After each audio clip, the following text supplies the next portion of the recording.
Myths and facts about autism. Autism ஒரு நோய். இது தவறான நம்பிக்கை. உண்மை என்னவென்றால் இது ஒரு வேறுபட்ட மூளை வளர்ச்சி முறைதான். ஆட்டிசம் குழந்தைகள் வாழ்நாள் முழுவதும் ஒருவரை சார்ந்திருக்க வேண்டும். இது தவறான நம்பிக்கை. உண்மை என்னவென்றால் ஆரம்ப காலத்திலேயே கண்டறிந்து இயர்லி இன்டர்வென்ஷன் கொடுப்பதன் மூலம் ஒரு நல்ல முன்னேற்றம் காண முடியும். ஆட்டிசம் குழந்தைங்க பேச மாட்டாங்க. இது ஒரு தவறான நம்பிக்கை. ஒவ்வொரு ஆட்டிசம் குழந்தையும் ஒவ்வொரு மாதிரி இருப்பாங்க. சிலர் தாமதமா பேசுவாங்க, இல்ல சிலர் ஆகுமெண்டேட்டிவ் ஆல்டர்னேட்டிவ் கம்யூனிகேஷன் சொல்லுவோம், இல்ல பிக்சர் எக்ஸ்சேஞ்ச் கம்யூனிகேஷன் சிஸ்டம் சொல்லுவோம். இதன் மூலமாகவும் நம்ம கிட்ட கம்யூனிகேட் பண்ணுவாங்க.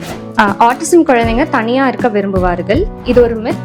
அவங்களுக்கும் நண்பர்கள் தேவைப்படும், ஆனா அவங்க பழகுவதுல சிரமம் ஏற்படலாம். எல்லா ஆட்டிசம் குழந்தைங்களும் ஒரே மாதிரி, இது ஒரு மித். ஒவ்வொரு குழந்தைகளும் வேறுபட்டவர்கள். ஒரு குழந்தை மாதிரி இன்னொரு குழந்தை இருக்கிறது இல்லை. இது ஆட்டிசம் குழந்தைங்களுக்கும் பொருந்தும். தடுப்பூசிகளால் ஆட்டிசம் ஏற்படும். இது ஒரு தவறான நம்பிக்கை. பல ஆண்டுகளாக பல ஆய்வுகளும் இதனை நிராகரித்துள்ளன.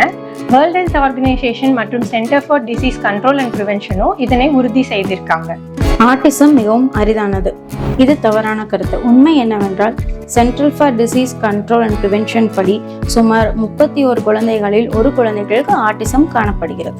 ஆண் குழந்தைகள் லேட்டா தான் பேசுவாங்க. இது ஒரு மித். உண்மை என்னன்னா ஒவ்வொரு குழந்தையோட பேச்சு வளர்ச்சியும் வேறுபடும். இதுல ஆண் குழந்தைகள் பெண் குழந்தைகள்ன்ற வித்தியாசம் கிடையாது. இப்போ உங்க குழந்தைங்களோட பேச்சு வளர்ச்சியில ஏதாவது தாமதம் இருந்தா ஒரு மருத்துவரை அணுகுவதுதான் சிறந்த வழிதான். ஆட்டிசம் உள்ளவங்களுக்கு உணர்ச்சிகள் இல்லாதவர்கள். இது ஒரு மித். ஆட்டிசம் உள்ளவங்களுக்கும் உணர்ச்சிகள் இருக்கும், ஆனா அதை வெளிப்படுத்துறது சில மாற்றங்கள் இருக்கலாம். ஆட்டிசம்க்கு பெற்றோரின் வளர்ப்பு தான் காரணம் இல்ல, இது ஒரு மித். இது பெற்றோரால் வளர்வதல்ல, இது ஒரு மூளை வளர்ச்சி தொடர்பான நிலை. முக்கியமான விஷயம் இதுல என்னன்னா பெற்றோரின் பங்களிப்பு தான் குழந்தையின் சீரான வளர்ச்சிக்கு உதவும்.